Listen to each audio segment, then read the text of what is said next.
Papa, maman, cher honorable, chère excellence, votre satisfaction est notre... Oji mamacita, Oji mamacita, tu demandes de qui, de moi, de nous, pour toi je tire des cimasa.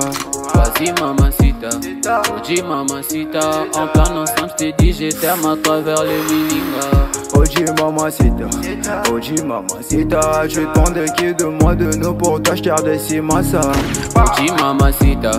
Oji mamacita, en plan ensemble je t'ai dit je t'aime à travers les milingas. Quand je pense à toi je suis pas allé, je suis péché encore. Tu t'en fous de mes reproches et de mes erreurs qui sont moches. La bonne j'arrange mes souvenirs dans la rue, je deviens rage quand je suis dans le... Mbote libota, mbote bande konangai, ndaku oya kitoko options tozomona eza na commune ya Ngiringiri. Donc toi na commune ya Ngiringiri, total lupango na jardin, lupango eza 13 mètres sur 25. Donc nde tozomona biso so beauté, propreté. Donc la parcelle est vraiment jolie.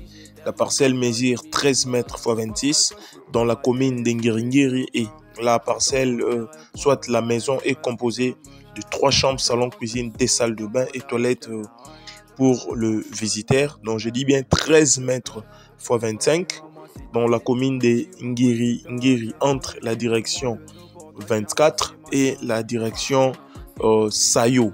Donc voilà un peu là où se trouve notre parcelle. Donc voilà un peu. Le pangongo yangoyo, c'est vraiment très joli. Ah, kututoro ba biso mingité parce que nyonso ezomona na déjà na misu.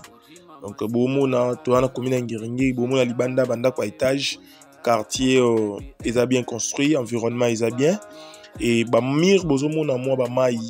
Donc ces derniers temps Mboula ezobeta na Kinshasa chaque jour, banda lundi, mardi, mercredi, jeudi, vendredi, Mboula ezobeta chaque jour. Ya bomoni ba mur eza mouillé.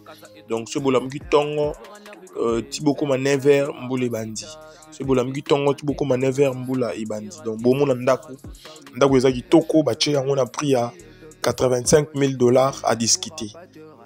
Na lobi bien na commune ya Ngiringiri ndako eza kitoko batia yango na prix ya $85,000 à discuter. Donc ba document nyonso eza bien, lupango eza na kombo ya ye moko propriétaire azoteka lupango na ye $85,000 à discuter. Ndako eza 3 chambres, salon, cuisine, des salles de bain, toilettes visiteur. Véranda yango ya munene eza na jardin.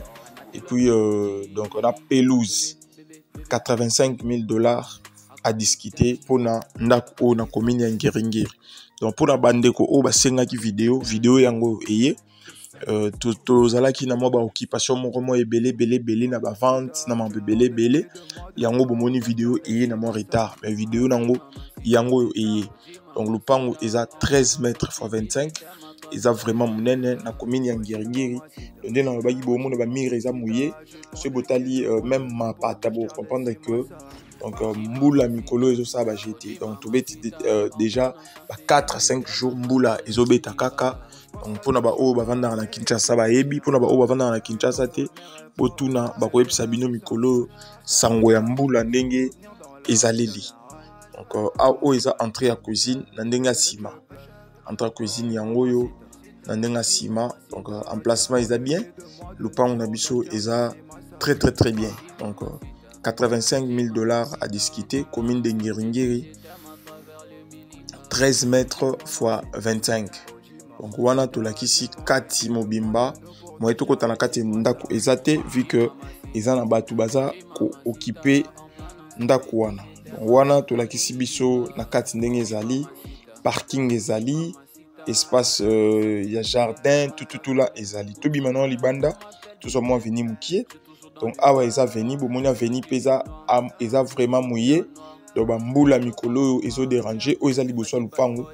Donc Mboula mikolo ezo déranger aveni yango yo aveni eza bien mutuka ti na kati ya lupango. Donc ti na kata chambre okoti mutuka evandi. Merci beaucoup.